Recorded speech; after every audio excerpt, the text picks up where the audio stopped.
Hello viewers, my name is Auhe Inwese Jojner and we're reaching you live from the beautiful city of Port Harcourt. And in case you're joining us for the first time, this is TAG TV Newspaper Weekly Report. And joining us today on the newspaper review is Mr. Victor Sioku, who is also a political analyst and would be helping us dissect some of the major headlines. Mr. Victor, you're welcome. Thank you, and how are you doing? I'm great, and you? I'm perfect. Okay, moving on to the newspaper review, we are going to begin with the Daily Sun newspaper. And the top stories are, Kuka indicts Buhari's government on corruption. Kuka indicts Buhari's government on corruption, says administration has worst record. This is Kuka saying to the former president of the Federal Republic of Nigeria that your administration claims it wanted to fight corruption, yet statistics has shown that your administration has recorded the highest corruption rate. So, former president of the Federal Republic of Nigeria, what do you have to say to that? Kuka is asking a question. Moving on to the next story, we have Badagry accident, hospital releases accident victims to relatives. Badagry accident. Hospital releases accident victims to relatives. Get more details of that news on page 4 of the Sun Daily newspaper. Moving on to the next, we have terror group bans farmers, fishermen, herders from Borno communities. Terror group bans farmers, fishermen, herders from Borno communities. This brings to fore the question of insecurity. Gunmen kill 8 villagers in fresh attack. Military recovers 5 rifles, live ammunition. Plateau gunmen kill 8 villagers in fresh attack. Military recovers 5 rifles, live ammunition. Moving on to the next. Consider APC members for ministerial other appointments. Adamu tells Tinubu. Consider APC members for ministerial other appointments, Adamu tells Tinubu. Details of that news can be found on page 29 of the Daily Sun newspaper. Ensure you grab your copy to find out more. And that's all the top stories we can take today on Daily Sun newspaper. Moving on to you, Mr. Victor Sioku. What's your thought on consider APC members for ministerial other appointment? Adamu tells the current president of the Federal Republic of Nigeria, President Bola Ahmed Tinubu, that he should consider people that have supported him during his presidential race to the villa. So what's your take on that? Yeah, Adamu is playing the role of the chairman of the party, and I don't blame him in any sense, okay, or in any case. Reason, you find out that the Tinubu government is showing that, or is sending signals that it is a government of unity, a government that wants to unite people from different parties. And I want to make an instance of what is happening in Rivers State. You find out that Tinubu and his government are more like have their open arms with respect to the governor of Rivers State, Nyesom Wike. Remember, even during the inauguration, especially the Rumuokuta flyover inauguration, which he came, the president came, and he came with his mighty entourage of APC persons. And I did not see the chairman of the party, Adamu. And I think from body movement, you find out that Adamu doesn't really like the idea of bringing in other persons from the other parties, okay? And I also need to make this point with respect to Rivers State, because Rivers State is a state that is dynamic right now, because there are 3 sides of APC in quote in Rivers State. Okay, APC has 3 factions in quote in Rivers State, starting from the part of the governor, the former governor. The former governor is in PDP, but he has his abode in the APC. Okay, and that has also caused some, some indication that he might just be a minister. Okay. In fact, there was this list that came out that the president has submitted names to EFCC, to DSS, to vet the candidates of his choice. And there is a list that came out yesterday showing that Nyesom Wike could be, yes, I'll use the word, could be the Minister of Police Affairs.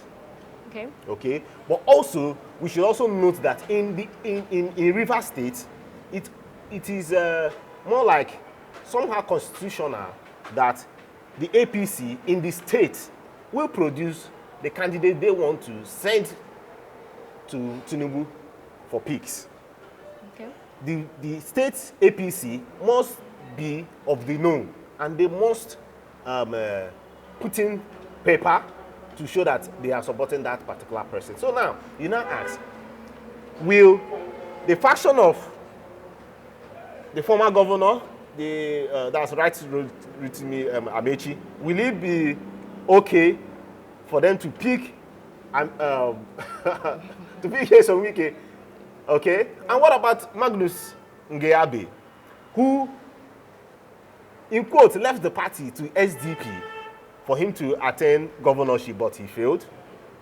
And in fact, it's almost there in the news. Almost everyone, you hear that one person will say, they are against Magnus Abe. Magnus Abe supported Tinubu, but now the APC in the state, they are supporting the former governor of Rivers State, Wike, to push away the name of Magnus Ngeabe from the ministerial list. Well, all that has been happening.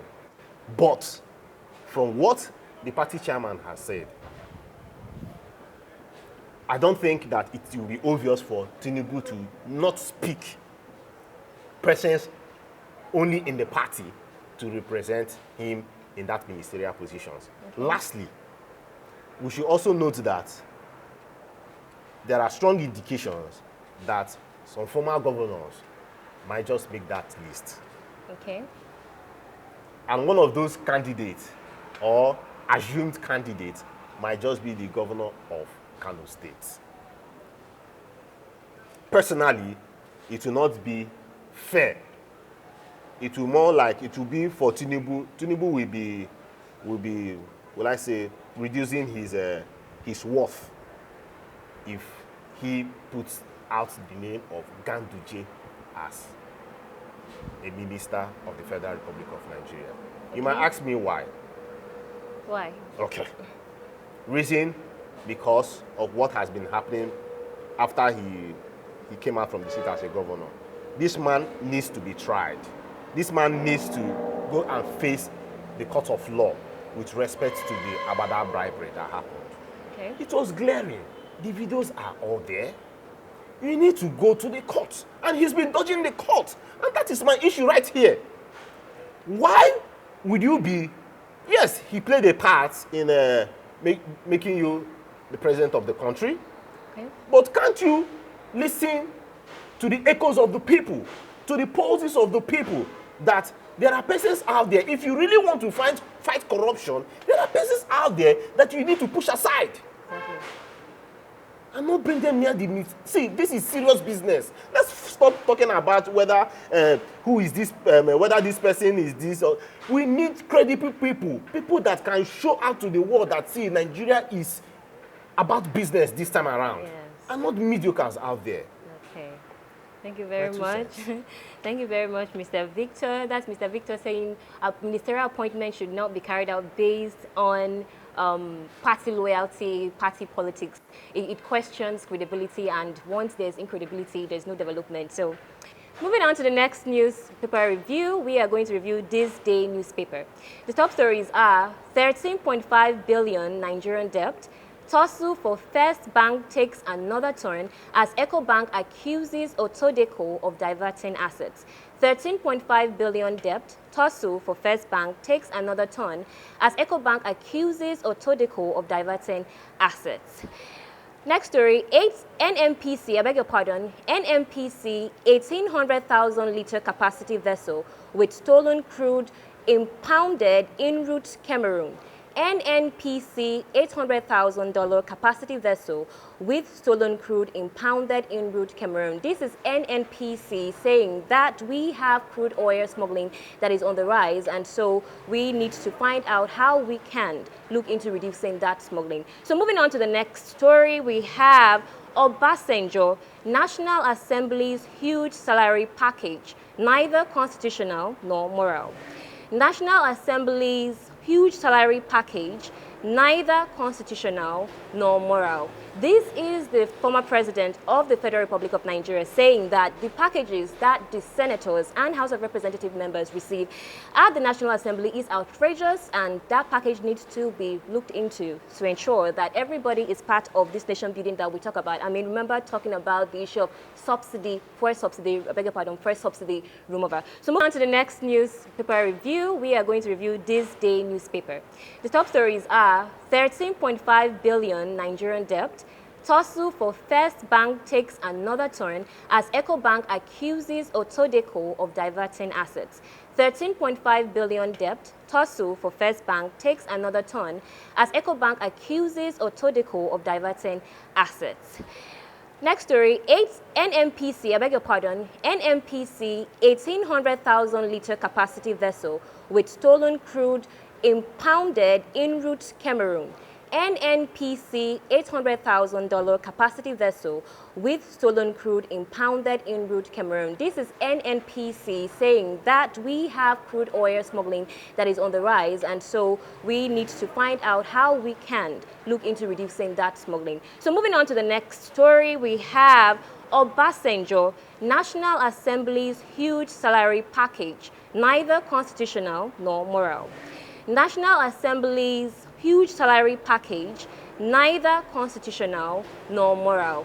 This is the former president of the Federal Republic of Nigeria saying that the packages that the senators and House of Representative members receive at the National Assembly is outrageous, and that package needs to be looked into to ensure that everybody is part of this nation building that we talk about. I mean, remember talking about the issue of subsidy, fuel subsidy, I beg your pardon, fuel subsidy remover. So moving on to the next story, we have Akeredolu in state of extreme incapacity, hospitalized, APC chair Adamu declares. Akeredolu in state of extreme incapacity, hospitalized, APC chair Adamu declares. Next story on that is Climate Finance Mobilization Forum.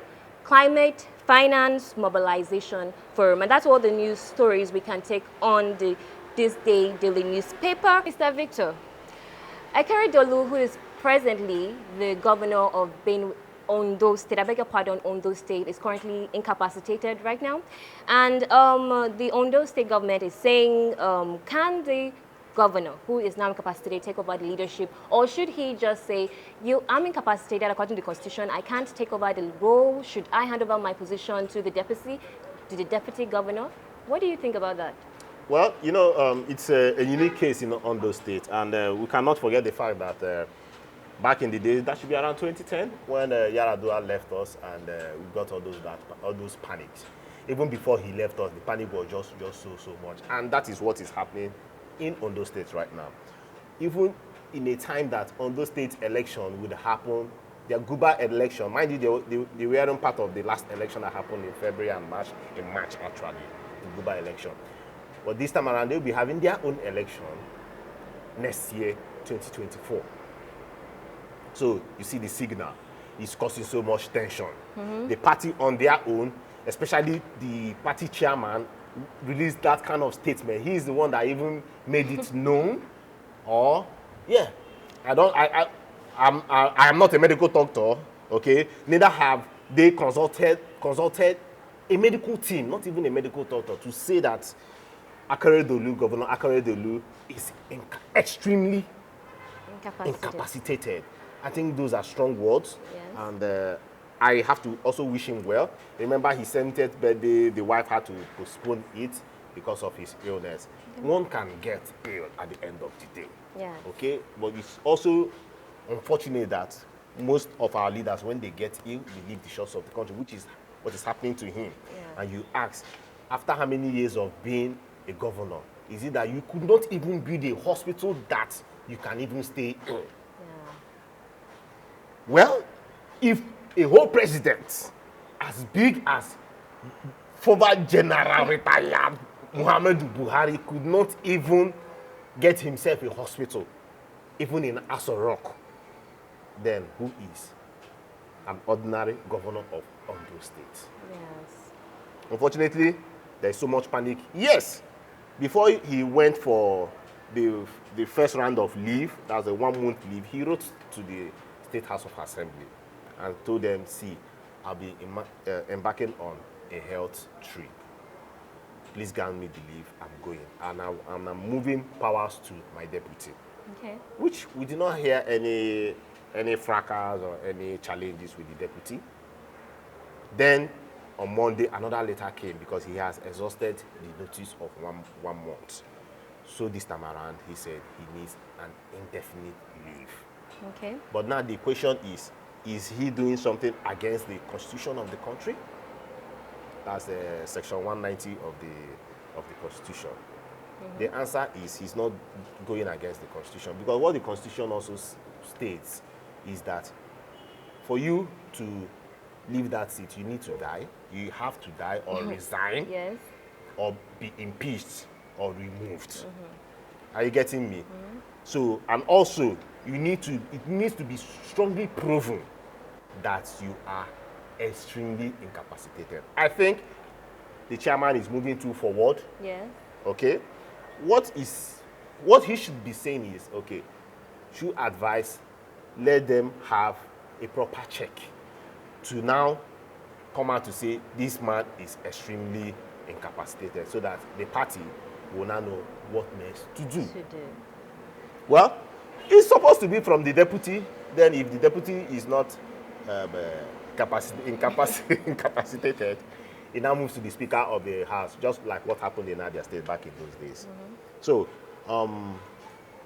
in conclusion, we should, as leaders, especially our governors, know that, see, if this can happen to you, as rich as you are, and you are running out of your state, what then happens to the poor persons out there? Mind you, these people also, to some extent, has used money to buy life. To this extent, for a poor man, the poor man could have gone by now. Yeah. Are you getting me? You have been able to buy life up to this time. What happens if you are a poor man? So they should be thinking with their heads, with their brains, to say, see, for a governor, at least there should be a standard, even if it's one standard hospital. And many a times, cancer is a thing right now. Yeah, so how can a state not have a formidable hospital that can treat cancer patients or manage cancer? Each state, at least one. Yes, I also need to give kudos to the former governor of Rivers State, the cancer center that he built just by Rumo Okuta flyover. But my issues with Nyemson Wike is, why would you build hospitals that are not running? Yes. The mother and child hospital that should be taking care of mothers and children for how many years now? The hospital has been built, but it's not running. So these are the issues with our leaders. I wish him all the best. I pray that he does not, at 70, he still needs to live more. Yeah. I just pray that he gets his healing and hopefully comes back as the governor. If he cannot, please, his health should be the number one thing. If he means he should resign, please, he should honorably resign and face his health. Thank you. Thank you very much. The case of Governor of Ondo State, Akeredolu, is so unfortunate. However, we do call on the leadership of this country to do more in investing in the health sector. So that brings us to the end of the first section of the newspaper review. We'll go on a short break. Stay with us. We'll be right back. Hey there. Are you looking to record your videos, do your voiceovers, and take your professional pictures? Look no further.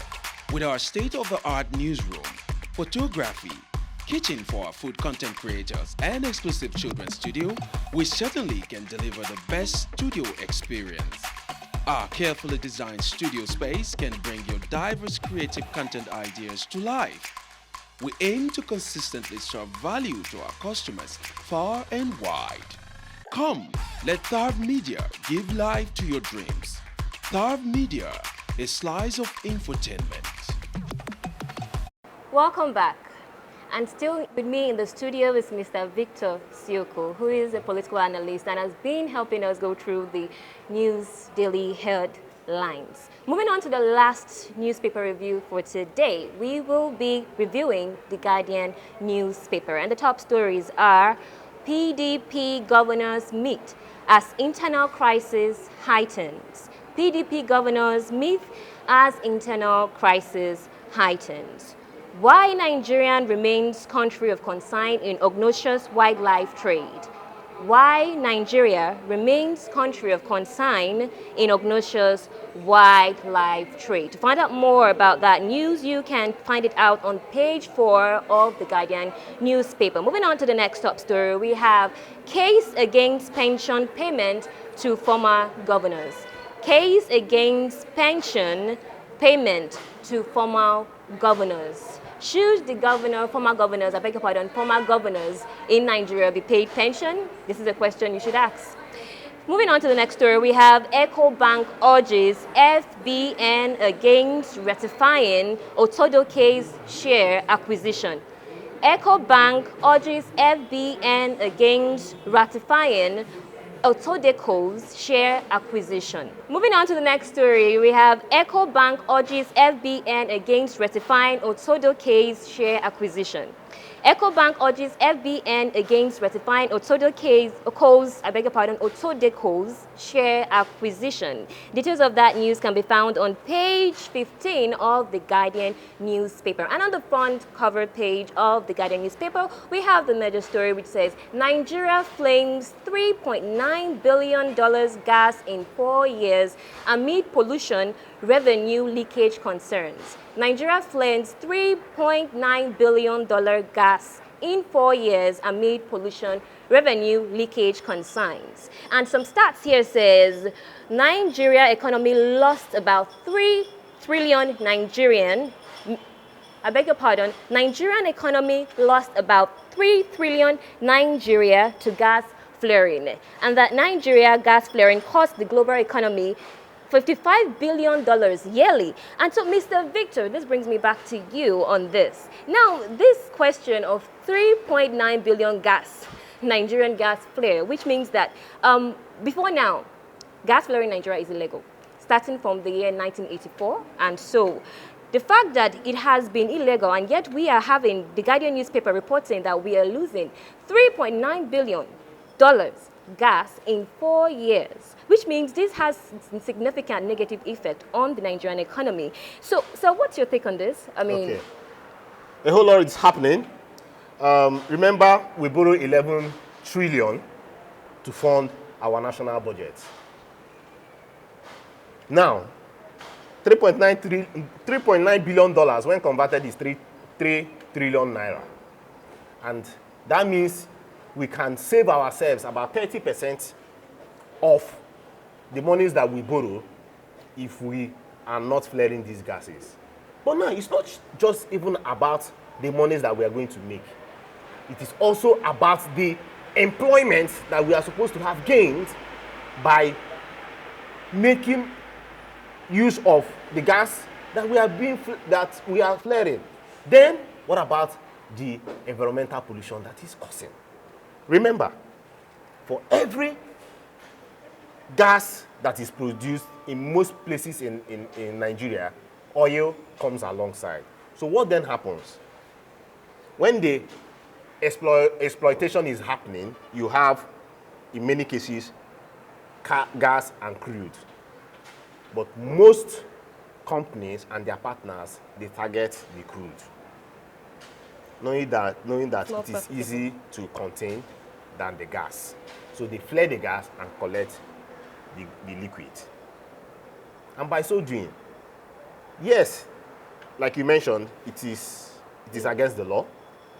But due to a premium has been placed that for every gas you flare, I think 1,000 about 1,000 cubic metric, you will be spending.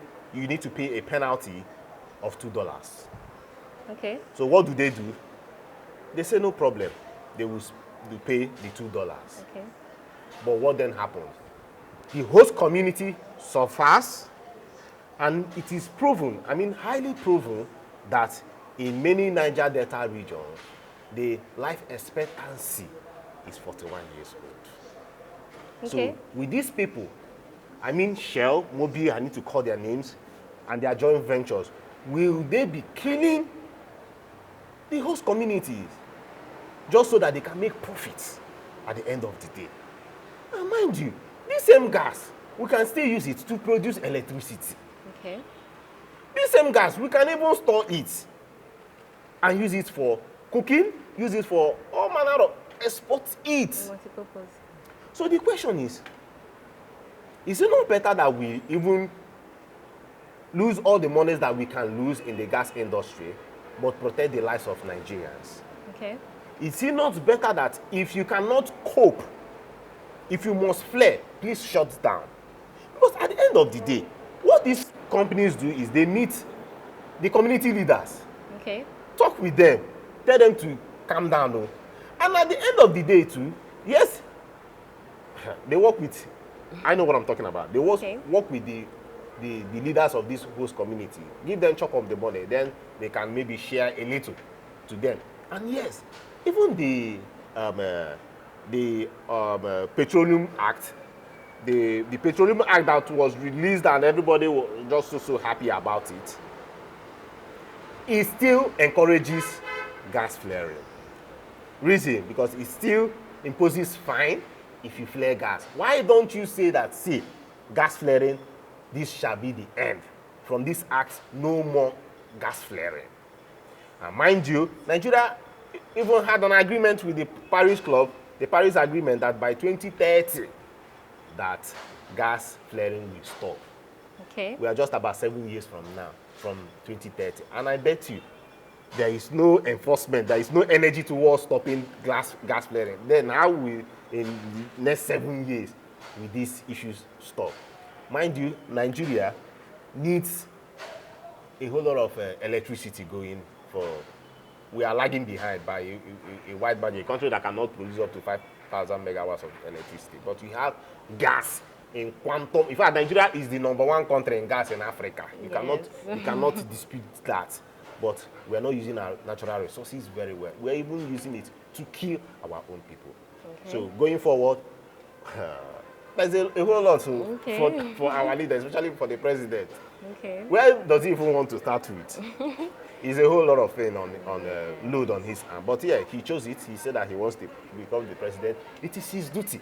He must make sure that Nigerians don't get killed by their own self. Because of what? Because of these greedy ventures that are exploiting and exploring our crude. So that is to say that the Nigerian leaders have to do more in ensuring that we put an end to Nigerian gas flaring and ensure that vast majority of Nigerians will benefit from the revenue generated. And so that's for the leadership of Nigeria. Okay, thank you so much for your time, Mr. Victor Sioku. Thank you for joining us on this episode of Newspaper Review. And that brings us to the end of the Newspaper Review today. My name is Auhe Iwese Georgina. I beg your pardon, Georgina. And if you are joining us for the first time, do ensure that you subscribe to all of our social media handles, which is displayed on your screen below. And until we come your way again next time, bye for now.